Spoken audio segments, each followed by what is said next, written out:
Hello, good morning. I have a cooking tutorial video today. So my cooking tutorial video is about the ubi-ripe banana from the freezer. It's black banana already, but don't throw it away. So I make this banana to make into a yummy snacks. Okay? So ito na yung saging natin kanina na ubi-ripe. So mamas na natin to. Tinanggalan na natin ng balat.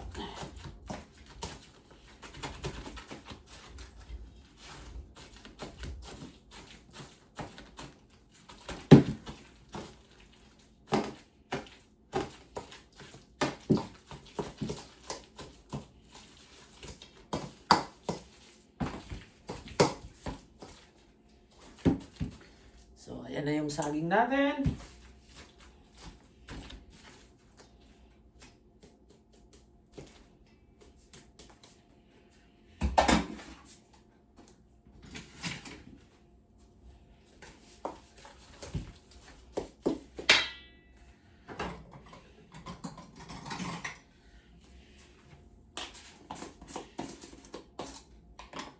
Put a little bit of baking powder.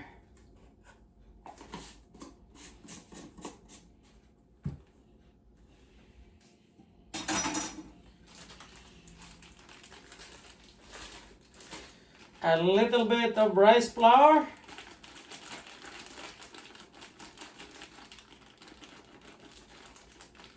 Just a little bit.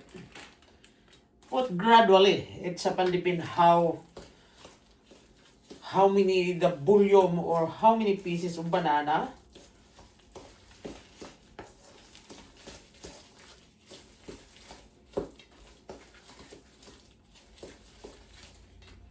And then put a little bit amount of flour. I use brown flour.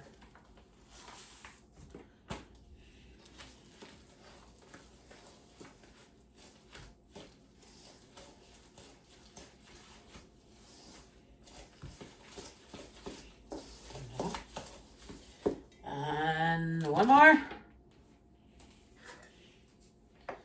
Sugar. It's upon depend how sweet you like for your snacks.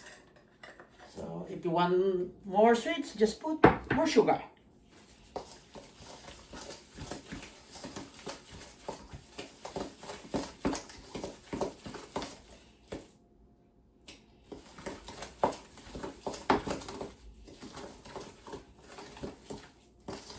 Alright, that's it. I'm ready to fry. So, ituloy na natin yung pagluluto natin ng snackan natin. Okay? So, preheat na yung oil natin. So, nandito na yung lulutuin natin.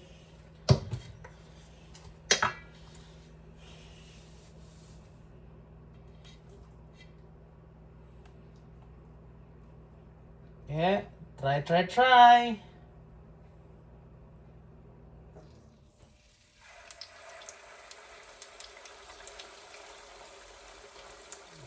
Okay.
So, ayan na yung saging natin na linagyan ng rice flour at saka all-purpose flour.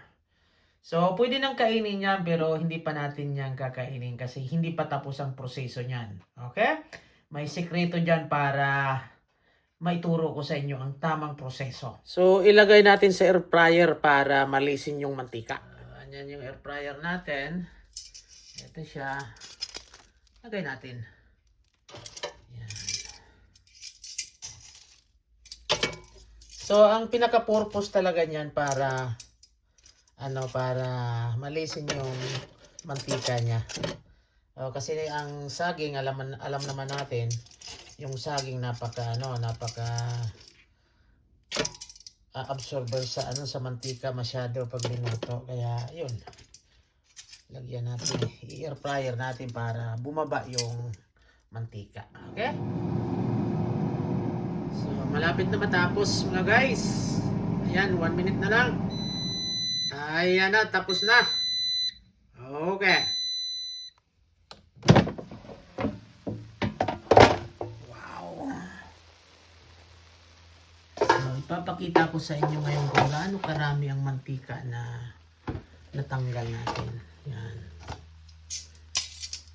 Okay.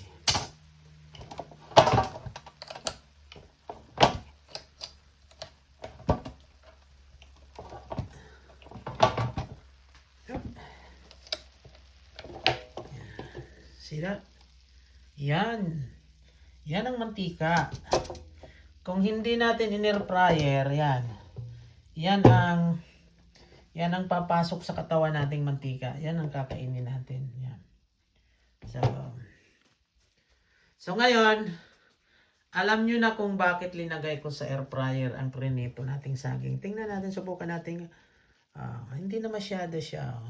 May kahit pa paano, mayroon pa rin pero hindi na talaga masyado. Init. So, I hope nakakuha kayo ng idea kung bakit linagay ko sa air fryer itong saging na pwede naman lang kainin pagkatapos na iprito. So, ang purpose lang kasi natin dyan para malisin yung mantika ng prinito natin para hindi natin makain lahat ng mantika. Pero although kailangan pa rin natin ng mantika sa katawan paminsan-minsan. So, yun lang muna. Basic cooking pero mayroon kayong dapat na matutunan lagi. So, yun lang. Kung nagustuhan niyo yung mga cooking tutorial video ko, kahit mga basic na cooking lang, dapat i-subscribe na nyo at saka i-share na rin nyo sa inyong kaibigan. Bye-bye for now at huwag kalimutan mag-like and share at saka pindutin na rin ang notification bell para updated po kayo sa mga video i-upload ko. Bye-bye! Merry Christmas!